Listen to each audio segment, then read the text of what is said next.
आज class 10th का model set 1 discuss करने वाले हैं।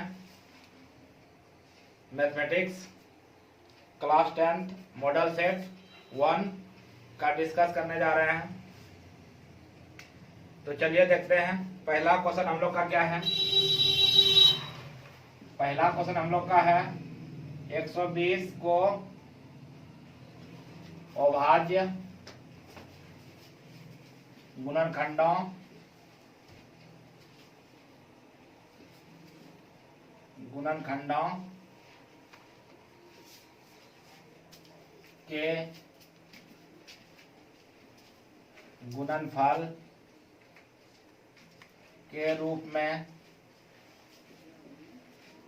के गुणनफल के रूप में लिखा जा सकता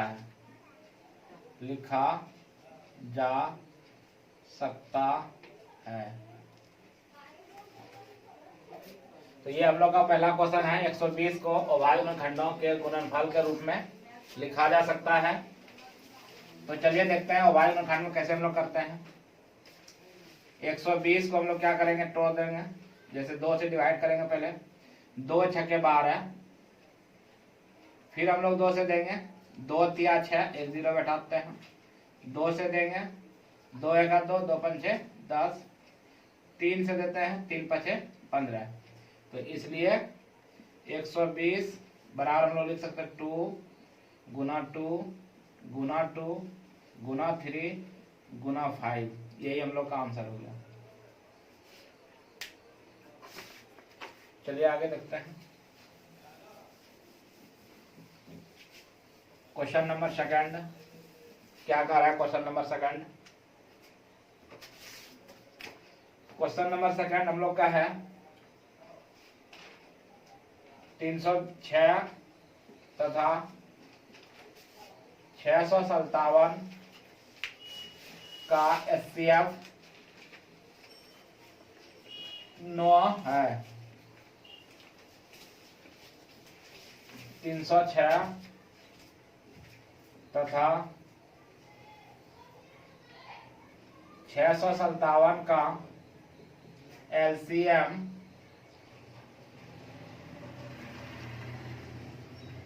क्या होगा, ये क्वेश्चन हम लोग का है। तो हम लोग के पास एक फॉर्मूला है HCF ऑफ 306, 657 गुना LCM of 306, 657 is equal to दो संख्याओं का गुणनफल। दो संख्याओं का गुणनफल होता है। ये हम लोग के पास एक फॉर्मूला है। तो HCF ऑफ 306 और 657, 306 और 657 का HCF 9 दिया हुआ है। 306 और 657 का LCM पता नहीं है, ये निकालना है हम लोग को। LCM दिया हुआ नहीं है। दो संख्या मेरे पास 306 गुना 657 है, इसलिए LCM 306, 657 इज इक्वल टू 306 गुना 657, और ये 9 गुना में था तो बराबर को उधर जाकर तो डिवाइड हो जाएगा। ये 9 से हम लोग कटा सकते हैं। 9 एका 9, 9 तिया 27, 3 बच गया इसमें, 9 चौके 36। तो 34 गुना 657 कर देते हैं। कितना आएगा करके देख लेते हैं हम लोग। साइड में कर लेते हैं। 657 गुना 34 करके देखते हैं इसको। 7 चौके 28, 5 चौके 20, 2 22, 6 चौके 24, 24 और 2 26, 7 या 21 का 1 हासिल 2, 5 या 15, 2 17, 7 हासिल 1, 6 या 18, 18 और 1 19, 8 3 6 6 12, 13 का 3 हासिल 1, 9 2 11 12 2 हासिल 1, 1 1 2, 22,338। ये हम लोग का आंसर बी नंबर ऑप्शन आ रहा है। तो क्या आंसर आ रहा है यहाँ गुना करने के बाद? 22 3 3 8, ये आ रहा है हम लोग का। तो चलिए इसको मिटाते हैं। अगला क्वेश्चन क्या है? 3 नंबर।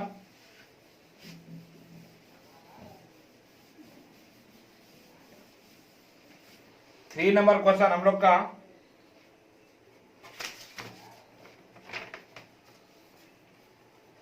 3 नंबर क्वेश्चन हम लोग का है 15 और 25 का एचसीएफ निकालना है। एचसीएफ निकालने का हम लोग के पास 3 तरीका है का एचसीएफ है। तो 15 और 25 का एचसीएफ निकालने बोला है। एचसीएफ निकालने का मेरे पास 3 तरीका है। एक तो भाग विधि है मेरे पास, दूसरा गुणनखंड विधि है, और तीसरा मेरे पास यूक्लिड विभाजन विधि है। तो सबसे आसान अभी भाग विधि ही कर देते हैं सिंपल तरीका से। तो सबसे बड़ा नंबर इसमें कौन? 15 और 25 में बड़ा कौन है? 25। तो छोटे वाले से भाग देना है बड़े वाले में। तो 15 का 15 हो जाएगा यहाँ पे, 5 में 5 0, 2 में 1 10, ये 15 आ गया। 10 है कहाँ? 10 है 5, ये कैंसिल, 5 से भाग देंगे फिर 10 में। तो 5 गुना कितना हो गया? 10, ये खत्म ये खत्म। तो ये मेरे पास एचसीएफ हो गया। तो इसका एलसीएम कितना आ गया मेरे पास? 5 आ गया इसका एलसीएम। एचसीएफ कितना आ गया इसका? 5। 15 और 25 का एचसीएफ क्या आएगा? 5 आएगा। तो ऑप्शन देख लीजिएगा जो भी रहे।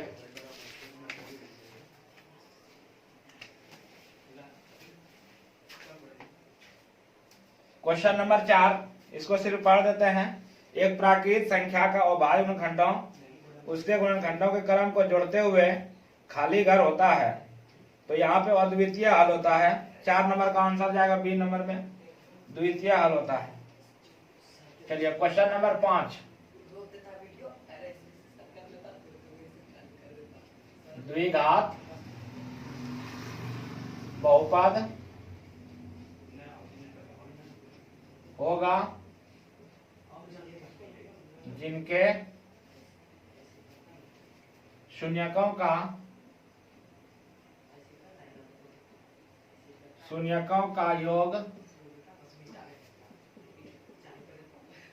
योग √2 और गुणनफल 1/3 है। चलिए क्वेश्चन देख लेते हैं। कह रहा है द्विघात बहुपद होगा। द्विघात बहुपद निकालने बोल रहा है यहाँ पे, जिनके शून्यकों का योग √2 दिया हुआ है और उसका गुणनफल 1/3 दिया हुआ है।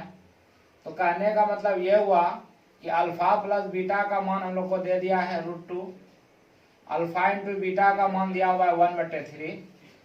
तो द्विघात बहुपद निकालने का जो फॉर्मूला होता है, द्विघात बहुपद निकालने का फॉर्मूला, द्विघात बहुपद मेरे पास फॉर्मूला क्या होता है? x² minus alpha plus beta into x plus alpha into beta is equal to 0। तो यहाँ पे ध्यान दीजिए, अल्फा प्लस बीटा का मान √2 दिया हुआ है और प्लस अल्फा इंटू बीटा का मान 1/3 दिया हुआ है। यहाँ रख देते हैं सिर्फ x² माइनस इसका मान √2x plus alpha into beta दिया हुआ कितना? 1/3 बराबर 0। अगर आंसर ये भी मेरा सही है, नहीं तो एलसीएम लेके भी बना सकते हैं। इसके नीचे नहीं कुछ तो 1 है, तो एलसीएम यहाँ पे मेरे पास 3 आ जाएगा। तो 1 से डिवाइड करेंगे 3 आएगा, तो 3x² आएगा ये, माइनस क्या हो जाएगा ये 3√2x प्लस 1 बराबर 0। तो 3x² माइनस 3√2x प्लस 1 बराबर, ये कोना कोने गुना हो गया 0। तो ये मेरे पास आ गया इसका आंसर। तो 3x² minus 3√2x plus 1 is equal to 0, ये हम लोग का आंसर हो गया। क्वेश्चन नंबर हम लोग 6 देखते हैं। 6 नंबर क्वेश्चन में क्या कह रहा है, बिल्कुल ध्यान से देखना है। चलिए क्वेश्चन नंबर 6 क्या कह रहा है? यदि 6 number ax² plus B X plus C के शून्यक अल्फा कॉमा बीटा हो तो अल्फा प्लस बीटा का मान होगा ये देखिए डायरेक्ट फॉर्मूला हम लोग को पूछ दिया है। द्विघात समीकरण का जो फॉर्मूला होता है A X square plus B X plus C के शून्य का अल्फा बीटा हो तो अल्फा प्लस बीटा का मान क्या होगा। तो हम लोग जानते हैं अल्फा प्लस बीटा का फॉर्मूला होता है माइनस बी बटे ए होता है। तो जहां पर भी ये ऑप्शन आ रहा है उसको टिक कर दीजिए, माइनस बी बाई ए हो जाएगा इसका आंसर। चलिए समझ में आ रहा है सबको, मिटाते हैं इसको।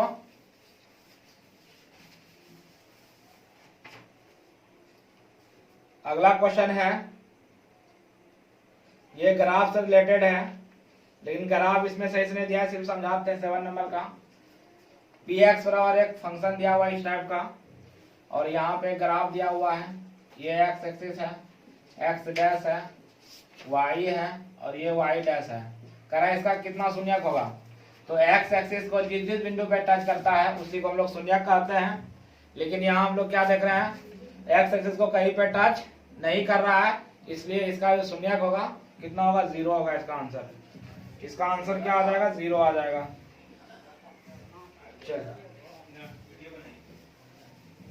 चलिए इसको मिटाते हैं। क्वेश्चन नंबर 8 नंबर क्वेश्चन मेरा क्या है, समीकरण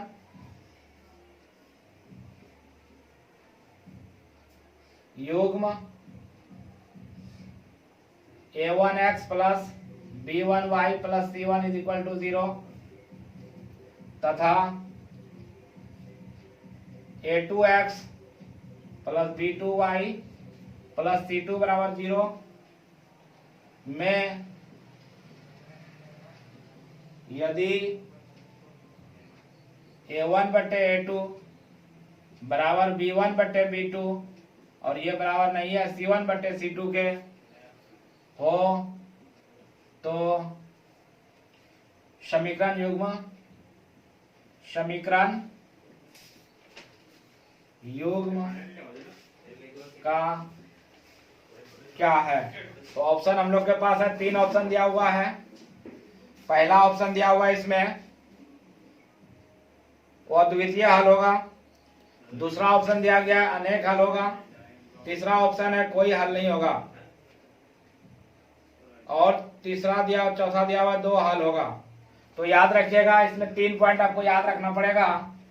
पहला पॉइंट है मेरे पास a1 बटे a2 बराबर अगर b1 बटे b2 नहीं है तो इसके पास अद्वितीय हल होता है, अद्वितीय हल होगा, ये याद रखना है। और रेखाएं क्या होगा, यहाँ पे प्रतिच्छेद करेगी। दूसरा a1 बटे a2 बराबर होगा b1 बटे b2 के और ये बराबर नहीं होगा c1 बटे c2 के। तो ऐसे स्थिति में इसका अनेक हल होगा, अनेक हल होगा। और अगर तीसरे नंबर की बात करें तो a1 बटे a2 बराबर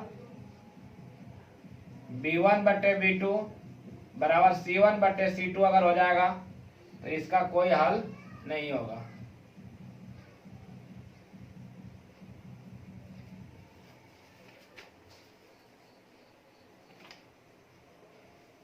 तो अभी यहाँ पे जो आंसर आएगा इसका अनेक हल होगा। आंसर क्या आएगा यहाँ पे, अभी इसका अनेक हल होगा यहाँ पे। तो चलिए आगे देखते हैं।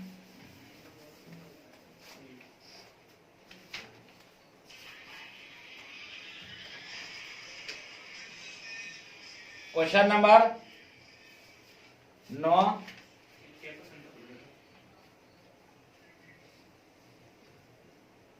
समीकरण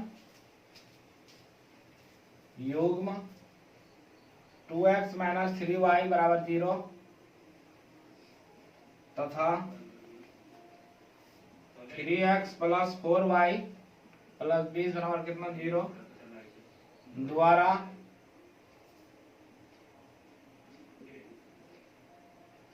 निरूपित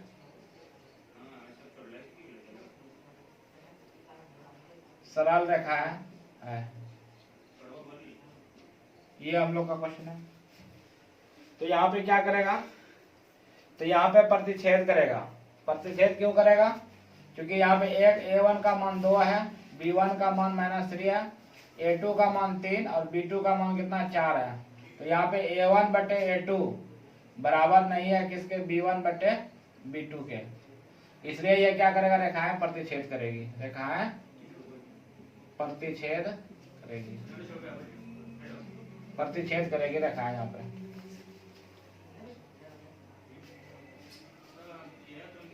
चलिए आगे देखते हैं हम लोग क्वेश्चन नंबर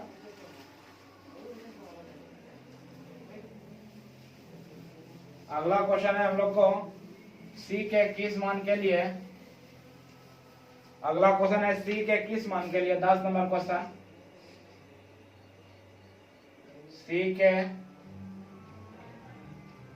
किस मान के लिए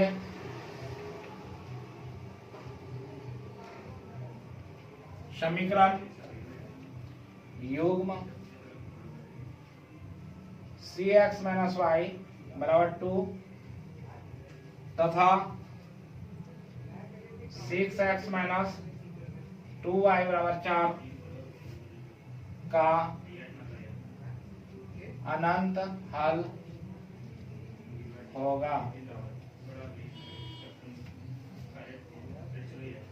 तो इसके लिए हम लोग क्या यूज करने वाले हैं, c बटे 6 बराबर कर देना -1 बटे 2 कर देना है, यहाँ पे माइनस ये माइनस प्लस हो जाएगा। तो 2c इज इक्वल टू 6, तो c इज इक्वल टू 6 बटे 2 आ रहा है, यहाँ से 2 3 6, c का वैल्यू 3 आ गया यहाँ से। क्वेश्चन का c के किस मान के लिए समीकरण युग्म cx minus y is equal to तथा 6x minus 2y is equal to 4 का अनंत हल होगा।